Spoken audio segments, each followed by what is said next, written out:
হযরতে ওমর রাদিয়াল্লাহু তাআলা আনহু তিনি এমন একজন ন্যায়পরায়ণ বাদশা ছিলেন, এমন একজন ন্যায়পরায়ণ নেতা ছিলেন।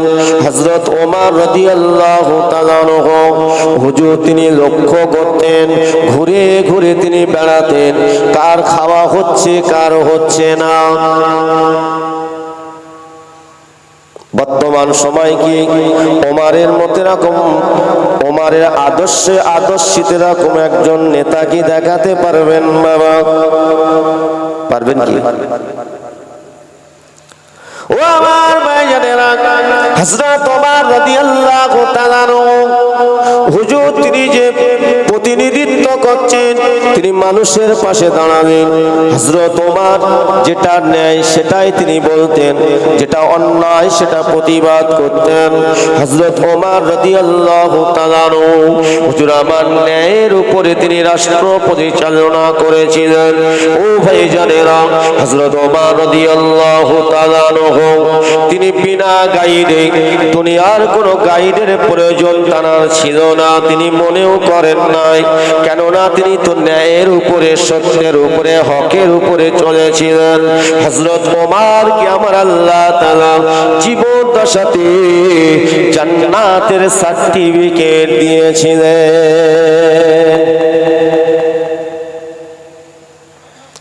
তাই হযরত ওমর হুজুরের সুনাম যখন চতুর্দিকে ছড়িয়ে গেল, ও আমার ভাইজানেরা, দেখতে দেখতে বাবা হযরত ওমর রাদিয়াল্লাহু তাআলা আনহু तमाम পৃথিবীর অর্ধেক তিনি বাদশাহী করেছিলেন। জোরে বলুন সুবহানাল্লাহ। হযরত ওমরকে দেখার জন্য অন্যান্য দেশ থেকে বাবা রাজা বাদশা রাষ্ট্রপতিরা আসতে লাগলো, যে ওমর তিনি কেমন মানুষ। তার খ্যাতি চতুর্দিকে ছড়িয়ে পড়েছে। একটা ভালো এবং একটা মন্দ, দুটো দিক আছে। হযরত ওমরের খ্যাতিটা ছড়িয়ে পড়েছে, তিনি একজন ন্যায়বাদী, তিনি একজন ন্যায়পরায়ণ খলিফা, বিশ্বে ছড়িয়ে পড়েছে। কিন্তু নমরুদ, তামাম বিশ্বে নমরুদের নাম ছড়িয়েছে কি বাবা? ফেরাউনের নাম কি ছড়িয়েছে?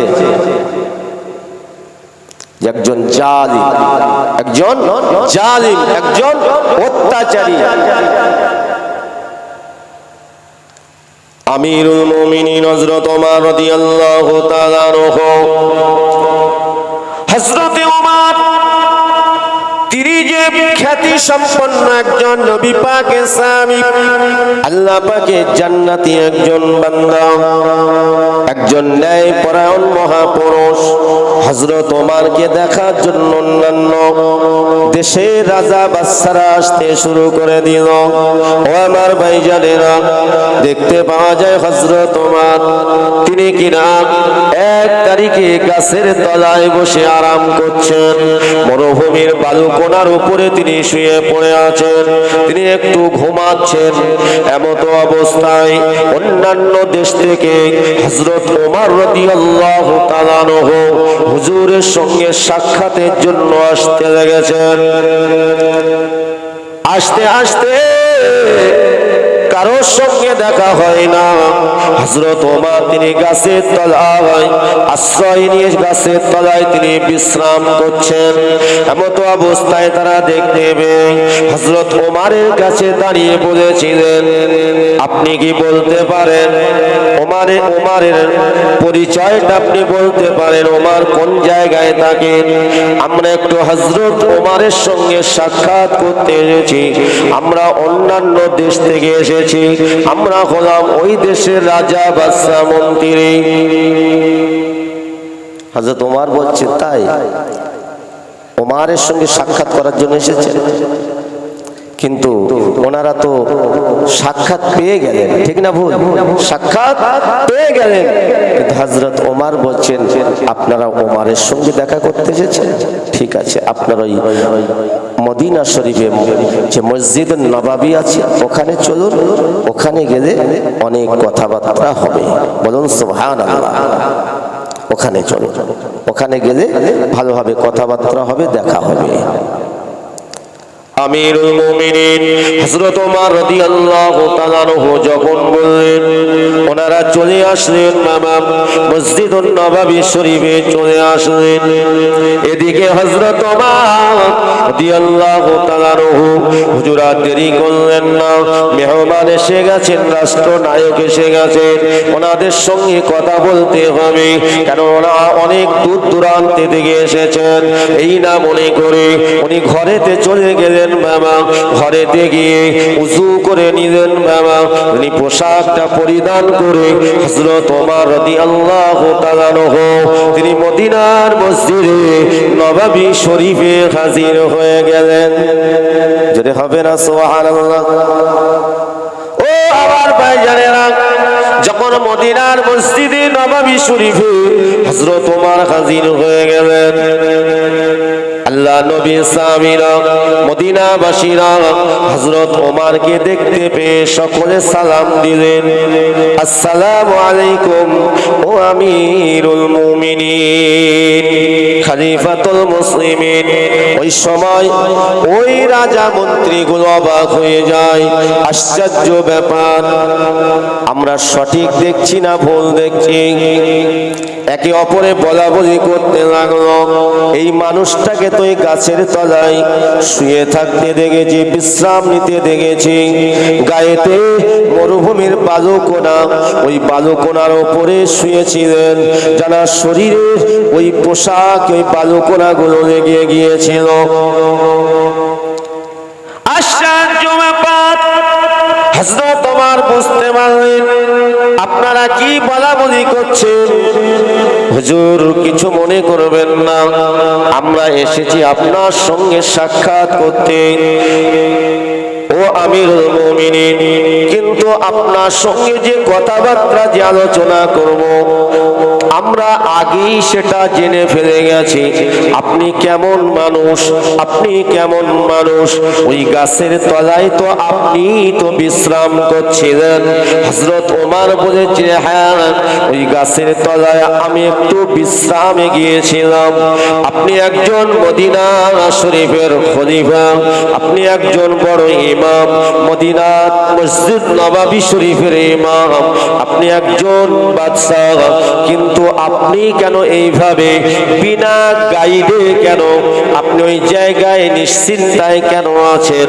হযরত ওমর বলেছিলেন, শুনে রেখে দাও, জেনে রেখে দাও, পৃথিবীর কোনো গাইড আমার প্রয়োজন নয়, কেননা আমার আল্লাহ পাক, আমার আল্লাহ তাআলা তিনি আমার অবস্থাটা দেখেন, কেননা আমি ওমর আমি আমার আল্লাহর উপরে ভরসা করি।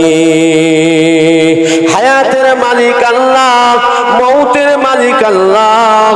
হায়াত থাকতে পৃথিবীর কোন মানুষ আমাকে মারতে পারবে না, আর যদি আমার হায়াত শেষ হয়ে যায়, আল্লাহ যদি তুলে নেন, পৃথিবীর কোন মানুষ আমাকে বাঁচাতে পারবে না।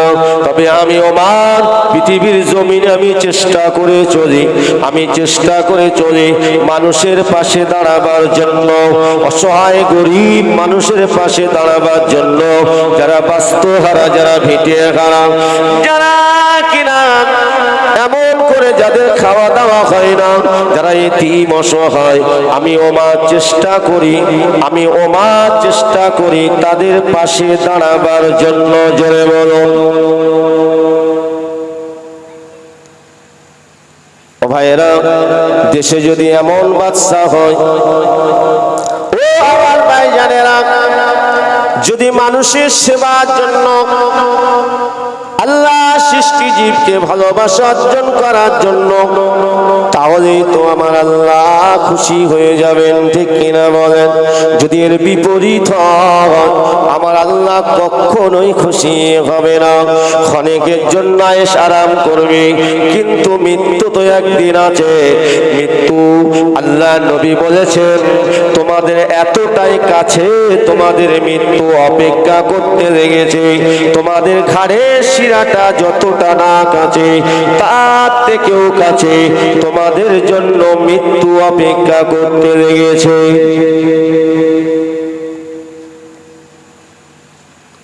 ও আমার ভাইয়ানেরা, হযরত ওমর রাদিয়াল্লাহু তাআলা আনহু মৌলবাদী কেমন মানুষ ছিলেন, সেই মানুষটাকে দুনিয়ার বুক থেকে কে মেরে দিতে পারে, কে আঘাত করতে পারে? যিনি এত আল্লাহ পাকের প্রিয়, যিনি আমার নবী পাকের প্রিয়, সেই হযরত ওমর রাদিয়াল্লাহু তাআলা আনহুকে মদিনার মসজিদে নববী শরীফের ওই মেহরাবে নামাজ পড়াচ্ছেন। ওই নামাজ পড়ানো অবস্থায় হযরত ওমরের মতো মানুষকে দুনিয়ার বুক থেকে শহীদ করে দিয়েছিল।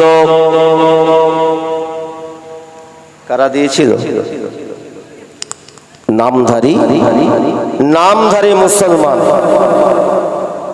যাদের নামটা খাতায় উঠে গেছে মুনাফিক, সেই মুনাফিকরাই হযরত ওমরকে শহীদ করেছিল। হযরত ওমরের জন্য আখিরাতটা কি হয়েছে? ভালো হয়েছে কি না? শহীদের কাতার আল্লাহ পাক প্রথম কাতার করবেন। জোরে বলুন সুবহানাল্লাহ। কিয়ামতের ময়দানে শহীদের কাতারটা হবে একেবারে সামনে। শহীদের কাতারে থাকবেন আমাদের নবী, রহমাতাল লিল আলামিন নবী। জোরে বলুন। হযরত ওমর যখন মসজিদুন নববী শরীফে দাঁড়িয়ে ইমামতি করছেন, বাবা তিনি যখন তাকবীরে তাহরিমা বেঁধে যখন তিনি আল্লাহ পাকের পবিত্র কোরআন তেলাওয়াত করতে লাগলেন, আল্লাহর কোরআন তেলাওয়াত করছেন, ওই অবস্থাতে একেবারে সামনের কাতারে দাঁড়ানো তার নাম হলো আবুল ফিরোজ।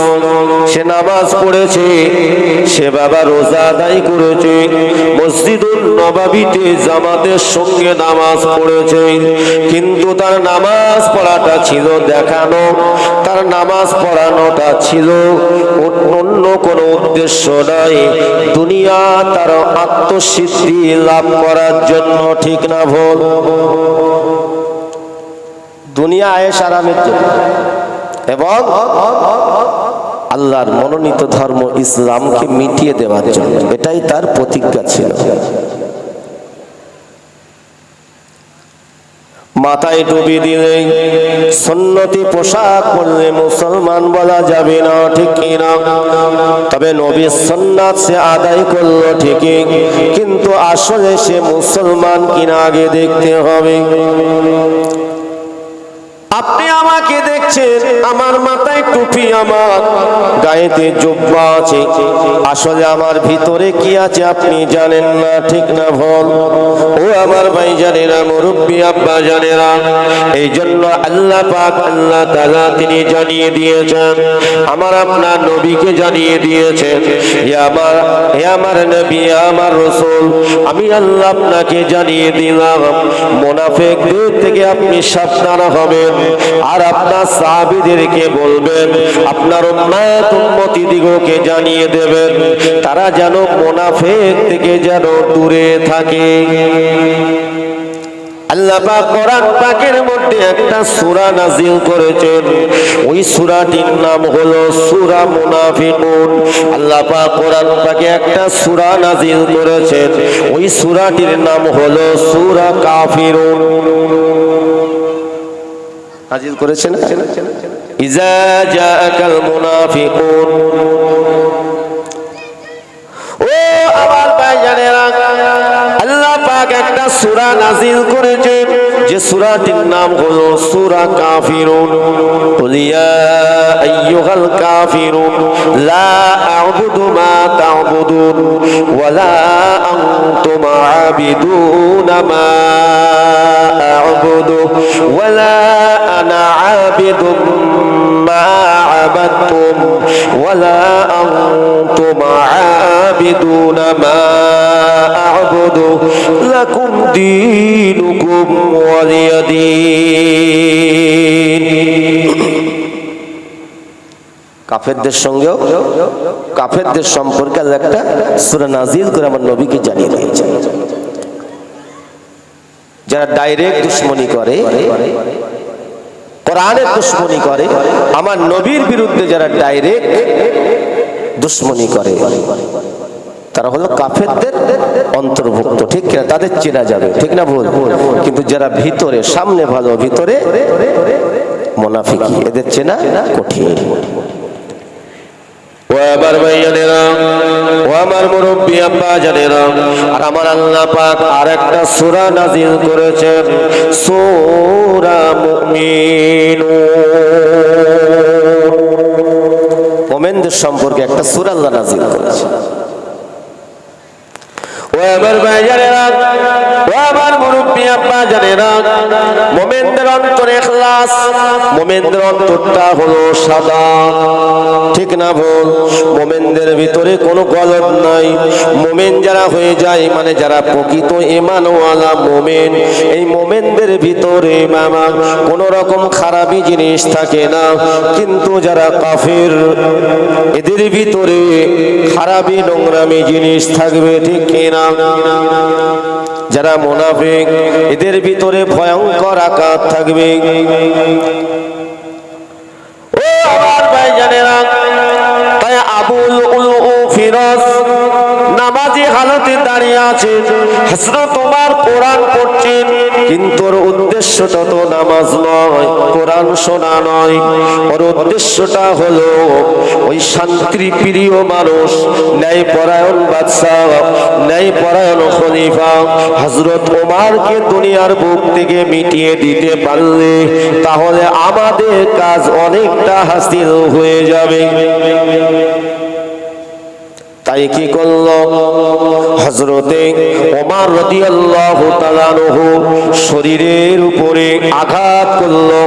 ওই আবুল ফিরোজ কি করলো, একটা তলোয়ার, একটা ছুরি নিয়ে আপনার কিনা লুকিয়ে রেখেছিল, ওই ছুরিটা হযরত ওমর রাদিয়াল্লাহু তাআলা আনহু হুজুরের পেটের ভিতরে চালিয়ে দিল। হুজুরের পেটটা চালা হয়ে গেল। ও আমার ভাইজানেরা, হুজুর আমার আজ দাঁড়িয়ে থাকতে পারলেন না, শরীর দিয়ে খুন বার হয়ে যাচ্ছে। হযরত ওমর আস্তে আস্তে বসে পড়লেন। হযরত ওমর তিনি এমন করে ওই মেহরাব থেকে সরে এসে পিছনে যিনি ছিলেন অন্য একজন সাহাবীকে দাঁড় করিয়ে দিলেন। এদিকে আবুল ফিরোজ, সে তো ওই পেটটাকে চালা করে দিয়ে সে মসজিদুন নববী শরীফ থেকে বেরিয়ে চলে গেল। হযরত ওমর তিনি বুঝতে পারলেন, তিনি দেখে ফেললেন। ওই সময় তিনি বলেছিলেন আমাকে, আবুল ফিরোজ সে আমার শরীরে আঘাত করেছে, আমি ওমর আমার শরীর দিয়ে খুন ঝরে, মনে হয় আমি আর দুনিয়ার জমিনে থাকব না, মনে হয় আমি আর দুনিয়ার জমিনে আমি থাকবো না। হযরত ওমর কাঁদছেন, তিনি দুনিয়া থেকে চলে যাচ্ছেন, বাদশাহী চলে যাচ্ছে, এই জন্য কাঁদছেন না, তিনি কাঁদছেন আখিরাতের জন্য, আখিরাতের জন্য কাঁদছেন। তিনি কাঁদছেন নবীর সাহাবীদের জন্য। হযরত ওমর বলেছিলেন, এ নবীর সাহাবীরা, আমি ওমর চলে যাচ্ছি, মনে হয় আমি আর বাঁচবো না। এ নবীর সাহাবীরা, আমি ওমর চলে যাচ্ছি, তোমরা সাবধানে থেকো, মুনাফিক থেকে সাবধান থেকো। আমি ওমর তোমাদের জন্য দোয়া করছি। হযরত ওমর ঝরঝর করে কাঁদতে থাকেন। ওই সময় নিজের ছেলেকে ডাকতে লাগলেন, এ বাবা ছেলে, এদিকে এসো বাবা, আমি মনে হয় আর বাঁচবো না, আল্লাহ আমাকে দুনিয়ার বুক থেকে ডেকে নেবেন। বাবা ছেলে রে, আমার এই শেষ সময়, আমার বড় মনের আশা, আমার এই মনের আশাটা মিটবে কি আমি জানি না, আল্লাহ কবুল করবেন কি আমি জানি না। এ বাবা ছেলে, আমার মনের আশা হলো আমি ওমর, আমি আগে আমার নবীকে চিনতে পারিনি, যেখান থেকে আমি আমার নবীকে চিনেছিলাম, আমি ওমর আমার নবীর কাছ থেকে আমি দূরে সরে যাই না। আমি ওমর আমার নবীর কাছাকাছি সদা সর্বদা থাকার চেষ্টা করেছি। সেই নবী দুনিয়ার জমিন থেকে বিদায় হয়ে মা আয়েশার ঘরে আল্লাহ নবী দয়া নবী আছেন। আম্মা জান আয়েশার ঘরে আমার নবীর প্রাণ প্রিয় সাহাবী হযরত আবু বকর নবীর পাশে শুয়ে আছেন। এ বাবা ছেড়ে যাও, চলে যাও, ওই ঘরটা তো আসলে আয়েশার ঘর। আর একটা জায়গা রয়েছে, আমি ওমর আমার বড় আশা যদি ওই জায়গাটা আম্মা জান যদি আমাকে দিতেন, যদি ওই জায়গায় আমার ইন্তেকালের পরে যদি আমার কবর হতো, আমি ওমর আর আমি কিছু চাই না। আমি আমার নবীর কাছাকাছি যদি থাকতে পারতাম, আমি ওমর বড়ই না খুশি হতাম। যাও বাবা, আমার মা আয়েশার কাছে একটু গিয়ে বলো, না জানি আম্মা জান আয়েশা যদি অনুমতি দেন, আমি যদি ইন্তেকাল হয়ে যাই, আমার ইন্তেকালের পরে তোমরা আমার জানাজা পড়িয়ে মা আয়েশা যদি অনুমতি দেয়, তাহলে আবু বকর হুজুরের পাশে আমার দাফন করে দিও। জোরে বলো সুবহানাল্লাহ। ও বাবা ছেলে, যদি আমার মা আয়েশা অনুমতি যদি না দেন, তাহলে আমার লাশটাকে নিয়ে জান্নাতুল বাকি কবরস্থানে দাফন করে দেবে। সময় অন্তিম হয়ে গেছে, মৌতের ডাক এসে গেছে।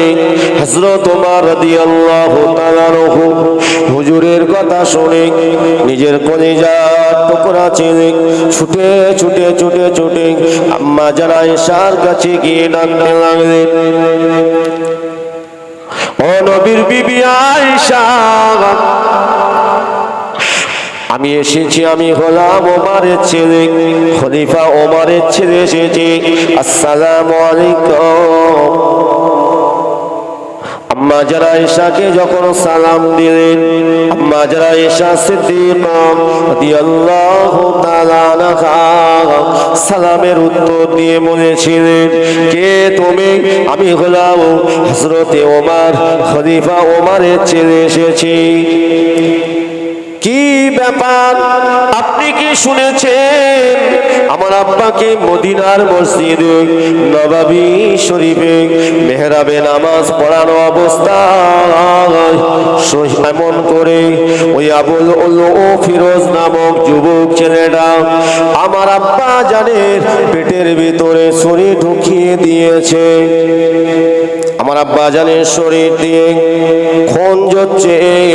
আমার আব্বা জানের অবস্থা খুব ভালো না। আমার আব্বা আমাকে পাঠিয়ে দিয়েছেন ইজাজত, আপনি যদি দেন। কি খবর পাঠিয়েছেন? আম্মা জান আয়েশা ঝরঝর করে কাঁদছেন আর বলছেন, ওমরের মতো মানুষ, এত সুন্দর শান্তিপ্রিয় মানুষ, যার ওসিলায় সমাজটা সুন্দর হয়েছে, যার ওসিলায় মানুষ শান্তির মধ্যে রয়েছে, সেই মানুষটাকে কিভাবে দুনিয়ার বুকে সরিয়ে দেওয়ার জন্য শরীরের উপরে কিভাবে আঘাত করতে পারল? এ বাবা, তুমি যখন এসেছো কি বলতে চাও?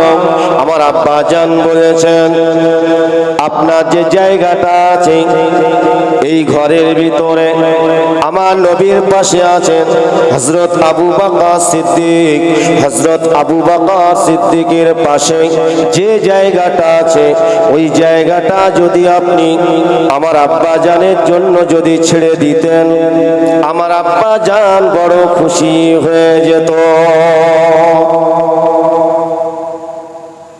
ওই সময় আম্মা জান আয়েশা সিদ্দিকা বলতে লাগলেন, কি বলতে লাগলেন? তোমার আব্বা জান এরকম একটা দাবি করে ফেললো, জায়গাটা তো আমি ইন্তেকালের পরে ওখানে তো আমার কবর হবে। তোমার আব্বা জান এমন একটা দাবি করলো, কিন্তু এই জায়গাটা আমার কবর হবে, এটাই আমি নিয়ত করেছিলাম। এটা তো আমার ঘর, আমার ঘরে আমার নবী আছেন, আমার ঘরে আমার আব্বা জান হযরত আবু বকর আছেন, আর পাশে ওই জায়গাটা আমার কবর হবে। কিন্তু এমন একটা দাবি তোমার আব্বা করলো, আমি নাকচ করে দিতে পারছি না। ইসলামের জন্য অনেক অবদান, আমার নবীকে অনেক প্যার করেছে, অনেক ভালোবেসেছে। ওমরের মতো এত সুন্দর মানুষ দুনিয়াতে বিদায় হয়ে চলে যাচ্ছেন, ওমরের কথা আমি অমান্য করতে পারি না। যাও এই জায়গাটা তোমার আব্বা জানের জন্য দিয়ে দিলাম। জোরে বলেন সুবহানাল্লাহ। হযরত ওমর তানার কাছে ছেলে চলে এসে বলছেন, আব্বা জান, আম্মা জান আয়েশা তিনি অনুমতি দিয়ে দিয়েছেন। জোরে হবে না সুবহানাল্লাহ? আর একটু জোরে বলেন। হযরত ওমর বলছে, এর থেকে আমি আর কিছু চাই না। কেন? আমার নবীর কাছে আমি থাকতে পারবো। জোরে বলে কেন? আমার আপনার নবীর সুপারিশ শাফাআত যার নসিব হবে, আল্লাহ পাকের দয়ার জান্নাত তার নসিব হবে। নবীর সুপারিশ শাফাআত যার নসিব হবে না, আল্লাহ পাকের দয়ার জান্নাত তার নসিব হবে, নসিব হবে না। হযরত ওমর ইন্তেকাল হয়ে গেলেন। হযরত ওমর যখন ইন্তেকাল হয়ে গেলেন, হযরত ওমর হুজুরের গোসল দিয়ে কাফন পরিয়ে খাটিয়ায় করে নিয়ে মদিনার মানুষেরা নবী পাকের সাহাবীরা চোখের পানিতে বাবা হযরত ওমরকে বিদায় দিলেন। আম্মা জান আয়েশা সিদ্দিকা রাদিয়াল্লাহু তাআলা ঘরেতে দাফন করে দিলেন। আম্মা জান আয়েশা হযরত ওমরের যখন ওখানে কবর হয়ে গেল, মা আয়েশা সিদ্দিকা তিনি কি করেছিলেন, হযরত ওমর যখন এসে গেছে মা আয়েশা ওই ঘরে থাকলেন না, তিনি এবার পর্দা নিয়ে নিজের অন্য ঘরে চলে গেলেন। জোরে বলে সুবহানাল্লাহ। মানে পর্দা কত মূল্যবান জিনিস, পর্দাটা কত মূল্যবান জিনিস, ঠিক না ভুল? কিন্তু আমাদের ঘরে মা বোনেরা পর্দার সঙ্গে চলে তো নাকি বাবা? তেমনিতেই হালত হবে। মুসলমান ছেলেরা, যুবকেরা, মুরব্বীরা, বাজারেরা, ও আমার মায়েরা, বোনেরা,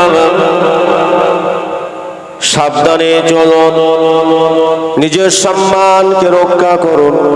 রক্ষা করার মালিক হলেন আল্লাহ, তবে আপনাকে সেই রাস্তায় চলতে হবে, ঠিক না ভুল? কারণ আল্লাহ নবী, দয়া নবী, দো জানে বাদশা নবী বলেছেন, মেয়েদের পর্দা হলো ফরজ।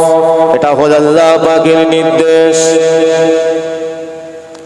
ও আমার ভাইজানেরা, হযরত ওমর রাদিয়াল্লাহু তাআলা আনহু হুজুর আমার ইন্তেকাল হয়ে গেলেন, আবার তো খলিফা শূন্য হয়ে গেছে, ঠিক না? আবার খলিফা শূন্য। কে হবে মদিনা শরীফের খলিফা? কে হবে প্রতিনিধি? কে হবে? কে মসজিদুন নববী শরীফের ইমাম হবে? সবাই আলোচনা সাপেক্ষে রাসূলুল্লাহর জামাতা হযরতে উসমান গনিকে সবাই সমর্থন করলেন। জোরে বলে, কার সমর্থন করলেন? উসমান গনি। উসমান গনিকে জিন্নুরাইন বলা হয়। রাসূলুল্লাহ সাল্লাল্লাহু আলাইহি ওয়াসাল্লাম একটা নয় দুটো কন্যাকে বিবাহ করেছিলেন, তবে একত্রিত ভাবে নয়। একটা কন্যাকে বিয়ে করলেন, তিনি ইন্তেকাল হয়ে গেলেন। আবার একটা কন্যাকে বিয়ে দিয়েছিলেন। আম্মা জান রোকেয়া এবং কুলসুম, হযরত ওসমান গনির সঙ্গে বিবাহ হয়েছিল। একত্রিতভাবে দুই বোন বিয়ে করা হারাম। ওসমান গনি তিনি নিরীহ প্রকৃতির মানুষ ছিলেন। এক একজন আল্লাহ পাক এক একজনকে এক একটা আল্লাহ নিয়ামত দান করেছেন, ঠিক কিনা? তিনি ছিলেন নিরীহ প্রকৃতির মানুষ। হযরত ওসমান গনি ইসলামের জন্য অনেক অর্থ তিনি দান করেছেন। জোরে বলো, অনেক অর্থ দান করেছেন। হযরত ওসমান গনি কত সুন্দরভাবে তিনি দেখাশোনা করছেন। নিরীহ মানুষ, এই ওসমান গনির মতো মানুষকে কেউ শহীদ করে দিতে পারে কি বাবা? তার উপরে আঘাত করতে পারে? কিন্তু হযরত ওসমান গনিকে দুনিয়া থেকে সরিয়ে দেওয়ার জন্য আবার একদল মুনাফিক জেগে গেল, মানে ডিভাইড সৃষ্টি করার চেষ্টা করল। হজের মৌসুম, ওরা সুযোগ পেয়ে গেল। এই সুযোগে ওসমান গনিকে দুনিয়ার বুক থেকে সরিয়ে দিতে হবে। হযরত আলী রাদিয়াল্লাহু তাআলা আনহু, হযরত আলী হলেন রাসূলুল্লাহর ছোট জামাতা।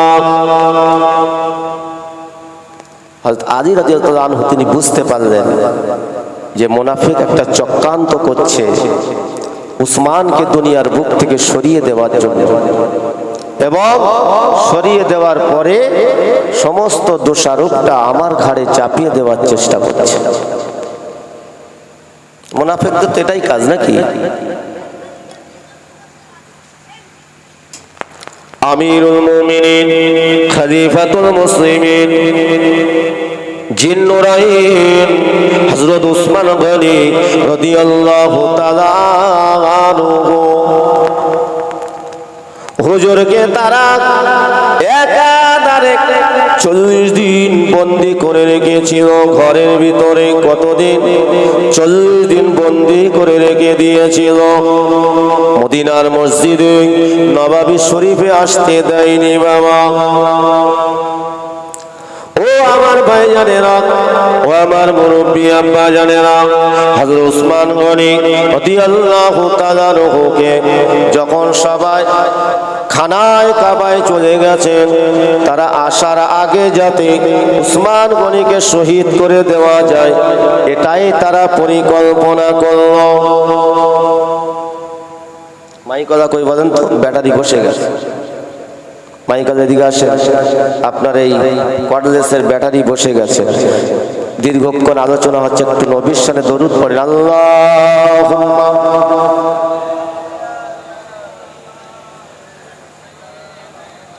আওয়াজ দিয়ে পড়েন, আল্লাহুম্মা